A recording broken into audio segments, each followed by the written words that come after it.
Hi, ഞാൻ അൻശ്രയ. എന്റെ വീട് കൊച്ചിയിലാണ്. ഞാനിപ്പോ കറന്റ്ലി ഫെഫുല് MBBS സെക്കൻഡ് ഇയർ ചെയ്തുകൊണ്ടിരിക്കുകയാണ്. ഹായ്, ഞാൻ അഭിനയന കൊല്ലത്തുനിന്ന് വരുന്നു. കറന്റ്ലി ഇപ്പോൾ ഫസ്റ്റ് സെക്കൻഡ് ഇയർ MBBS പഠിക്കുന്നു. എനിക്ക് ഫോട്ടോയിൽ കണ്ടപ്പോൾ ഉള്ളതിനേലും കൂടുതൽ ഒന്നും കൂടി നല്ല അടിപൊളിയായിട്ട് തോന്നുന്നു. ക്യാമ്പസ് ഇൻഫ്രാസ്ട്രക്ചർ ആയാലും എല്ലാം അടിപൊളിയാണ്. നല്ല നല്ല വാസ്റ്റ് ആയിട്ടുള്ള നമ്മളെ ഡോമട്രീസ് എല്ലാം നമ്മളെ യൂണിവേഴ്സിറ്റി തന്നെ അത്ര വാസ്റ്റ് ആയിട്ടുള്ള ഒരു അടിപൊളി നേച്ചർ ഫ്രണ്ട്ലി ഫുൾ അടിപൊളി യൂണിവേഴ്സിറ്റിയാണ്. തന്നെ വാസ്തി വൈഡായിട്ട് തന്നെ നല്ല ഭംഗിയിലാണ് അറേഞ്ച് ചെയ്തിരിക്കുന്നത്. ഒരു ഫുള്ളി ഏരിയ തന്നെ എടുത്തിട്ടുണ്ട്. യൂണിവേഴ്സിറ്റി ഒരു ഫുൾ ഏരിയ എടുത്തിട്ട് അക്കോമഡേഷൻ ആണെന്നുണ്ടെങ്കിലും ബാക്കിയുള്ള കാര്യങ്ങൾ യൂണിവേഴ്സിറ്റീസ് നിൽക്കുന്ന സ്ഥലമാണെങ്കിലും ഫുള്ളി ഡെവലപ്ഡ് ആയിട്ടിരിക്കും. നമ്മൾ ഫോട്ടോയിൽ കണ്ടതിനേക്കാൾ ഒരു പടി മുകളിലായിട്ട് തന്നെയാണ് നമ്മൾ അവിടെ ചെല്ലുമ്പോൾ കാണാൻ പറ്റിയത്. നമ്മൾ ക്ലൈമറ്റ് അവിടെ ചെന്നപ്പോൾ ക്ലൈമറ്റ് മാത്രം കുറച്ച് പ്രശ്നമുണ്ടായി. ബാക്കി എല്ലാം ഫ്രണ്ട്സ് എല്ലാം സെറ്റ് ആയപ്പോഴത്തേക്കും ക്ലാസ്സും എല്ലാം ആയി, എല്ലാം ഓക്കെ പോയി പെട്ടെന്ന്. ഡോക്യുമെന്റേഷന്റെ കാര്യങ്ങളുടെ പുറകിനാണെന്നുണ്ടെങ്കിലും നമ്മൾക്ക് അവിടെ വന്നിട്ട് എല്ലാം ചെയ്തിട്ടുണ്ടായിരുന്നു. അപ്പം അതിന്റെ പുറകിനും പിന്നെ ക്ലാസ്സും ഫ്രണ്ട്സും ഒക്കെ ആയിട്ട് നമ്മൾ ഫുള്ളി അഡ്ജസ്റ്റ് ആയി. പ്രത്യേകിച്ച് ഒരു അഡ്ജസ്റ്റ്മെന്റ് ഇഷ്യൂസ് വന്നിട്ടുണ്ടായിരുന്നില്ല. കാരണം അത്യാവശ്യം മലയാളി സ്റ്റുഡൻസ് ഉണ്ടായിരുന്നു. സീനിയേഴ്സിന്റെ ഭാഗത്തുനിന്ന് വന്നിട്ടുണ്ടെങ്കിൽ നമുക്ക് എല്ലാ കാര്യങ്ങളും ചെയ്ത് കിട്ടിയിട്ടുണ്ടായിരുന്നു. അതുകൊണ്ട് നമുക്ക് കോപ്പപ്പ് ചെയ്യുന്നതിന് പ്രത്യേകിച്ച് പ്രശ്നങ്ങളൊന്നും ഉണ്ടായിരുന്നില്ല. എനിക്ക് ഹോം സിക്നസ് ഉണ്ടായിരുന്നില്ല. ഞാൻ എക്സ്പ്ലോർ ചെയ്യാൻ മീൻസ് ലൈക്ക് ഞാൻ 2 വർഷം ഹോസ്റ്റലിൽ നിന്ന് പഠിച്ചതാണ്. അപ്പം ആ ഒരു ഹോം സിക്നസ് എനിക്ക് പ്രത്യേകിച്ചായിട്ട് അങ്ങോട്ട് പോകുന്ന സമയത്ത് ഉണ്ടായിട്ടില്ലായിരുന്നു. കാരണം അവിടെ പ്രത്യേകിച്ച് ആ ഒരു പ്രോബ്ലം എനിക്ക് നേരിടേണ്ടി വന്നിട്ടില്ല. അവിടെ ഫ്രണ്ട്സ് ആയിട്ടുള്ള കോപ്പപ്പ് ആണെന്നുണ്ടെങ്കിലും ഇവിടെ നിന്ന് എനിക്ക് എക്സ്പ്ലോർ ചെയ്യണം എന്നുള്ള റഷ്യ എക്സ്പ്ലോർ ചെയ്യണം എന്നുള്ളൊരു മൈൻഡായിരുന്നു. അതുകൊണ്ട് ഹോം സിക്നസ് ഇല്ലായിരുന്നു. എനിക്ക് നല്ല ഹോം സിക്നസ് ഉണ്ടായിരുന്നു. പിന്നെ അവിടെ പോയി കഴിഞ്ഞാൽ നമ്മള് ഫ്രണ്ട്സും എല്ലാവരും ആ പുതിയ സ്ഥലത്ത് വന്ന് എല്ലാവരും അഡ്ജസ്റ്റ് ആയി. പിന്നെ നമ്മളും ഗ്രാജുവലി അങ്ങനെ അഡ്ജസ്റ്റ് ആയി. എല്ലാം കുഴപ്പമൊന്നുമില്ലേ.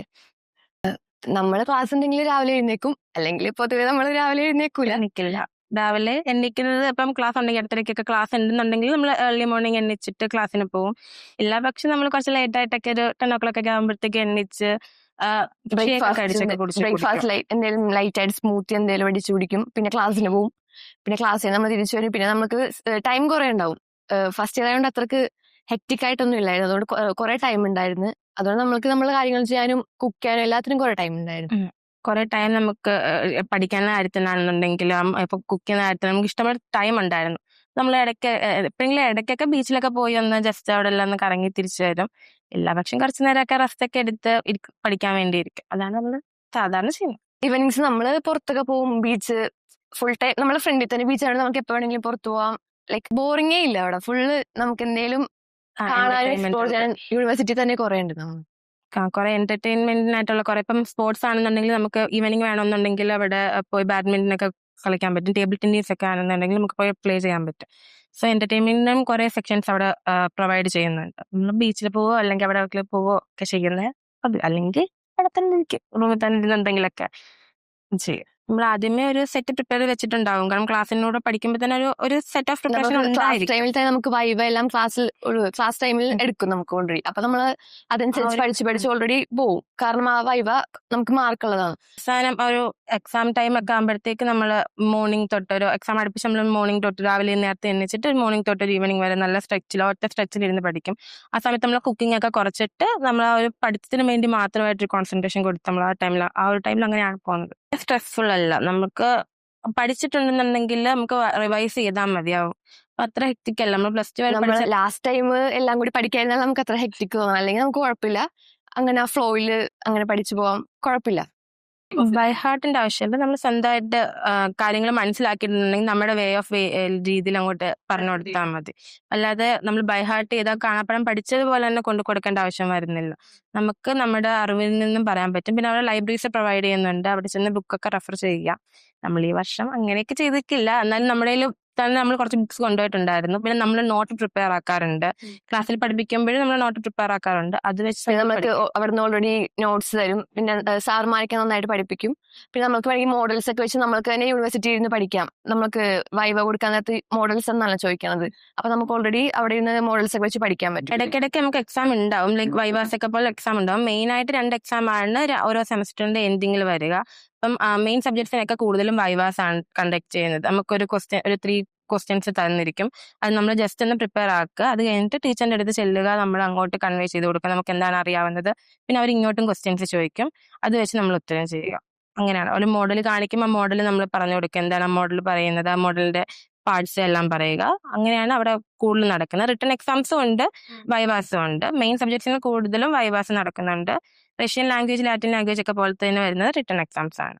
അനാട്ടമി ഹിസ്റ്റോളജിക്കൊക്കെയാണ് വൈവാസ് വരുന്നത്. ഹോസ്പിറ്റൽ ഫെസിലിറ്റി ആണ് ഏറ്റവും വലിയ അഡ്വാൻറ്റേജ്. ബാക്കിയുള്ള കൺട്രീസ് വെച്ച് നോക്കുമ്പോഴത്തേക്ക് നമുക്ക് പ്രാക്ടീസിന് വേണമെങ്കിൽ ബാക്കിയുള്ള കൺട്രീസിനൊക്കെ പ്രാക്ടീസിന് വേണമെങ്കിൽ വേറൊരു ഹോസ്പിറ്റൽ നമ്മൾ ചൂസ് ചെയ്യാം. പക്ഷെ ഇവിടെ നമുക്ക് ഹോസ്പിറ്റൽ പ്രൊവൈഡ് ആക്കുന്നുണ്ടായത് തന്നെ നമുക്ക് വേറെ എങ്ങും പോയി ചെയ്യേണ്ടി വരുന്നില്ല. അവിടെ തന്നെ പ്രാക്ടീസ് ചെയ്യാൻ പറ്റുന്നത്. അതാണ് ഏറ്റവും വലിയൊരു ഫെസിലിറ്റി ആയിട്ട് നമുക്ക് തോന്നിയിരിക്കുന്നത് ഫെഫുവിൽ. അതേപോലെ തന്നെ അക്കോമഡേഷൻ്റെ കാര്യത്തിലാണെന്നുണ്ടെങ്കിലും ഫെഫു അക്കോമഡേഷൻ പ്രൊവൈഡ് ചെയ്യുന്നുണ്ട്. ബാക്കി കൺട്രീസിൽ നമുക്ക് അപ്പാർട്ട്മെന്റ് പുറത്തെടുക്കണം. ഇവിടെ അത് അക്കോമഡേഷനും പ്രൊവൈഡ് ചെയ്യുന്നുണ്ടായതുകൊണ്ട് അതും ഒരു നല്ല ഫെസിലിറ്റി ആയിട്ട് തോന്നും. ലൈക്ക് ഫെഫൂല ബിഗ്ഗസ്റ്റ് അഡ്വാൻറ്റേജ് എന്ന് വെച്ചാൽ നമ്മളെ യൂണിവേഴ്സിറ്റി തന്നെ ഹോസ്പിറ്റൽ പ്രൊവൈഡ് ചെയ്യുന്നുണ്ട്. സോ നമുക്ക് പഠിച്ചുകൊണ്ടിരിക്കുന്ന ടൈമിലും സർജറി അതെല്ലാം നമുക്ക് കാണാൻ പറ്റും. ഫസ്റ്റ് ഇയേഴ്സ് തന്നെ നമ്മളെ സർജറിക്കൊക്കെ കൊണ്ടുപോകും. അപ്പൊ നമുക്ക് അത് കാണുമ്പോൾ ഒരു മോട്ടിവേഷൻ, പിന്നെ ഒന്നുകൂടി ലൈക്ക് നമ്മൾ ഡോക്ടേഴ്സ് അല്ലേ, അപ്പൊ നമുക്ക് അതിൻ്റെ ഒരു മോട്ടിവേഷൻ. പിന്നെ അത് മാത്രമല്ല നമ്മുടെ ഡോമെട്രീസ് എല്ലാം ഒരു ബിഗ്ഗസ്റ്റ് അഡ്വാൻറ്റേജ്. നമുക്ക് ഹോട്ടൽ അവിടെ പ്രൊവൈഡ് ചെയ്യണത്, നമ്മൾക്ക് ഡോമെട്രീസ് ആയാലും എല്ലാം അടിപൊളിയാണ്. അത് ഫസ്റ്റ് ഇയറിൽ ഹാൻഡ്സ് ഓൺ ട്രെയിനിങ് പ്രൊവൈഡ് ചെയ്യുന്നില്ല. തേർഡ് ഇയർ മുതലാണ് അത് മെയിൻ ആയിട്ട് വരുന്നത്. അല്ലാതെ നമുക്ക് ബേസിക് നഴ്സിംഗിൽ പഠിപ്പിക്കുന്നുണ്ട്, ബട്ട് അത് പേഷ്യന്റുമായിട്ടുള്ള ഇതിലില്ല. ലൈക്ക് 3 types ഓഫ് ഇഞ്ചക്ഷൻസ് ആണെന്നുണ്ടെങ്കിലും ബെഡ് റിഡൻ ആയിട്ടൊരു പേഴ്സണ് ഒരു ഇഷ്യൂ വരുവാണെന്നുണ്ടെങ്കിൽ അതെങ്ങനെ ലീനൊക്കെ മാറ്റുന്നൊക്കെ അതൊക്കെ പറഞ്ഞു തരുന്നുണ്ട്. അല്ലാതെ ഇപ്പൊ പേഷ്യന്റുമായിട്ടുള്ള ഒരു കോണ്ടാക്ട് ഇപ്പൊ വരുന്നില്ല. അതൊരു തേർഡ് ഇയർ തൊട്ടാണ് സ്റ്റാർട്ടപ്പ് ചെയ്യുന്നത്. ടെസ്റ്റ് മെമ്മറി അവീര തന്നെയാണ്. ലൈക്ക് ഇന്ത്യൻ സ്റ്റുഡൻസിന്റെ ആയിട്ടുള്ള പ്രോഗ്രാമാണ്. അതാണ് ടെസ്റ്റ് മെമ്മറി എന്റെ റഷ്യയില്. നമ്മൾ ഡാൻസിൽ ഉണ്ടായിരുന്നു, ഫാഷൻ ഷോയ്ക്ക് ഉണ്ടായിരുന്നു, എല്ലാം അടിപൊളിയായിരുന്നു. നമ്മൾക്ക് ഇവിടുത്തെ ഒരു വൈബ്, കോളേജ് വൈബ് നമുക്ക് അവിടെ പരിപാടിക്ക് കിട്ടും. അതുകൊണ്ട് നമുക്ക് ആ ഒരു വിഷമമൊന്നും ഉണ്ടായില്ല. വേറെ കൺട്രിയിൽ നമ്മൾക്ക് ഇവിടുത്തെ ഒരു നാട്ടിലെ പോലെ അടിച്ചു പൊളിക്കാൻ പറ്റില്ല, ആ ഒരു കുഴപ്പമില്ല. എന്റെ ബെസ്റ്റ് മെമ്മറി അവീറയാണ്. അതിന്റെ കൂടെ തന്നെ ഇന്ത്യൻ കൾച്ചറിലുള്ള എല്ലാ പ്രോഗ്രാംസും അവിടെ സെലിബ്രേറ്റ് ചെയ്യുന്നുണ്ട്. ഇപ്പൊ നമ്മൾ ചെന്ന സമയത്താണെന്നുണ്ടെങ്കിൽ ദിവാലിയൊക്കെ അവിടെ സെലിബ്രേറ്റ് ചെയ്യുന്നുണ്ടായിരുന്നു. അതിലൊക്കെ നമ്മൾ ചെന്ന സമയം തൊട്ട് തന്നെ ഒരു മെമ്മറി ക്രിയേറ്റ് ചെയ്ത് നമ്മൾ തുടങ്ങിയിട്ടുണ്ടായിരുന്നു. കാരണം നമ്മൾ നല്ല ഡ്രസ്സൊക്കെ വിയർ ചെയ്ത് പോവുകയും അപ്പൊ നമ്മൾ ഫുള്ളി ഗെറ്റ് റെഡി ആയിട്ട് പോവുകയും അങ്ങനെ കുറെ കാര്യങ്ങൾ. അതേപോലെ തന്നെ അവീറയുടെ കാര്യങ്ങളാണെന്നുണ്ടെങ്കിലും നമ്മളൊരു 1 month നല്ലപോലെ പ്രാക്ടീസ് ഒക്കെ ചെയ്ത് ഡാൻസ് ഒക്കെ സെറ്റ് ചെയ്തിട്ടുണ്ടായിരുന്നു. അപ്പം എല്ലാ മലയാളി സ്റ്റുഡൻസ് എല്ലാം കൂടെ ജോയിൻ അപ്പ് ചെയ്തിട്ടായിരുന്നു നമ്മൾ ഡാൻസ് ഒക്കെ അവിടെ സെറ്റ് ചെയ്ത്.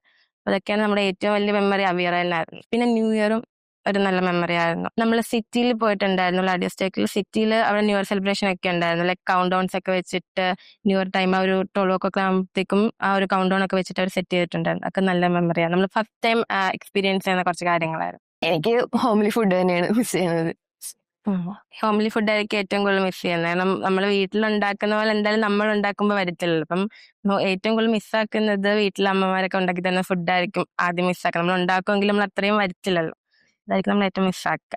പിന്നെ ഫാമിലീസിനൊക്കെ തന്നെ.